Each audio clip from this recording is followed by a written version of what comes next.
The Czech Republic is slap bang in the center of Europe.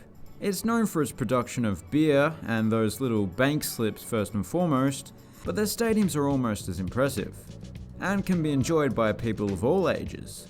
So let's check out the stadiums of the Czech First League. Czech.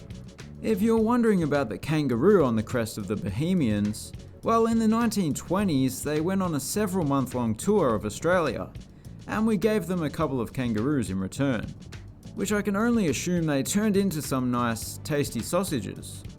Either that or they were donated to the Prague Zoo. Anyway, to the stadium itself, despite its modest size, the main stand is quite steep and would still make for a decent atmosphere when full. Adax Invest Arena.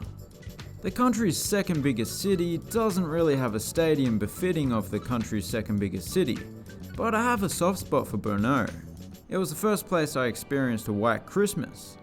Ha, Christmas in winter, how weird is that? Anyway, most of the ground's capacity is coming from an old school stand that swoops its way around three sides of the ground, tapering off as it goes. Very interesting.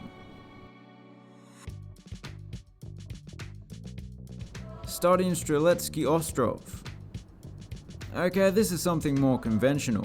Although, when you look a little closer, the roofs, well, three of them, are made up of this blue translucent plastic. That actually looks pretty cool, but even better looking is the backdrop. Some stadiums are overlooked by the mountains or skyscrapers, but this ground is overlooked by a beautiful old-fashioned water tower. They just don't make water towers like they used to, I've always said that.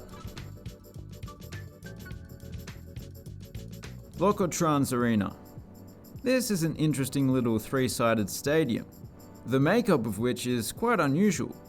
Oddly enough, this also has those distinctive blue roofs, so it might not be unique in that regard, but I doubt any other stadium combines that with red brick facades. A little odd, but it looks fine. The surrounding buildings are much less aesthetically pleasing than the water tower we saw, but most things are. Stadion Strzelnica. Strzelnica actually means shooting range, and that's because the field started out its life as part of a shooting club back in the 1800s. You can see why they set up shop here. It backs onto a wooded hill that is presumably filled to the brim with wild boar? Well, maybe back then. You may have noticed the remnants of a track. That's because they basically just built 3 new stands on top of the track back in the mid-2000s. Stadion Unisi. We have already seen one Riverside Stadium, but this one is actually named after the river that it's situated next to, which you can hardly see. The main stand is quite unusual. Firstly, the trapezium shape. Secondly, the fact that it's been carved into the earth. I say carved, but in reality it was dynamite. But I believe that's the same way Michelangelo carved out David. The rest of the stadium is pretty standard by comparison. Ostrov Stadium. If you were to stand in the middle of the field and spin around in a circle, there would be never a dull moment. I mean, look at that stand. It's a rainbow of red, white and blue. And look at those light towers. Very quirky. It just keeps getting more interesting. The southern stand, featuring the skyboxes and whatnot, is like a citadel. Very imposing. The stadium also has an attached casino where you can donate your money to those more fortunate. A very strange practice indeed. Mečki Stadium.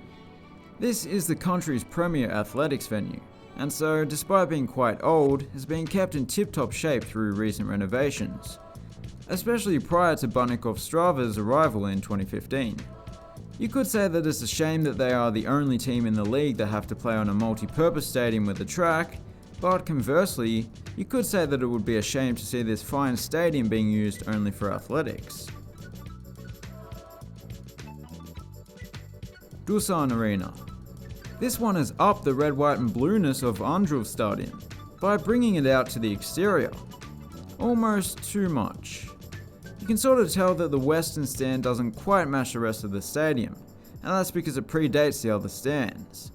Back in the day, it was the main stand of what was a multi-purpose stadium with a track. Although it's the odd one out, it still really works well with the rest of the stadium. Fortuna Arena. I was gonna say I like that exterior. That red and black facade looks pretty slick. But then I saw the McDonald's, which made me feel sick. No, I'm just kidding, McDonald's is fine. But there are plenty of better places to dine. This is the league's biggest stadium and the amenities are top notch, but it's a fairly standard bowl style stadium. One detail I do appreciate is that the roof is lined with Canadian cedar, eh? That's some good quality lumber.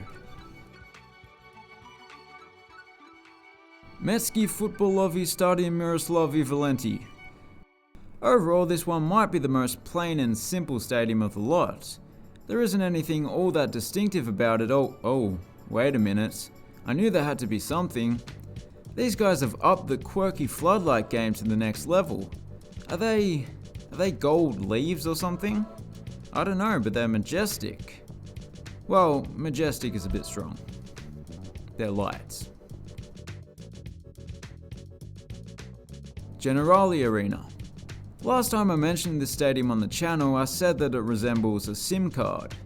I stand by that statement. Surprisingly, they didn't deliberately build their stadium to resemble that humble piece of tech. It's just because there's a street in that corner. Other than that, I quite like the unique triple-tiered main stand. Once again, that predates the rest of the stadium. Stadion nasz Generali. Despite a population of under 50,000, Taplitzer has the league's third biggest stadium. It's an interesting one as well.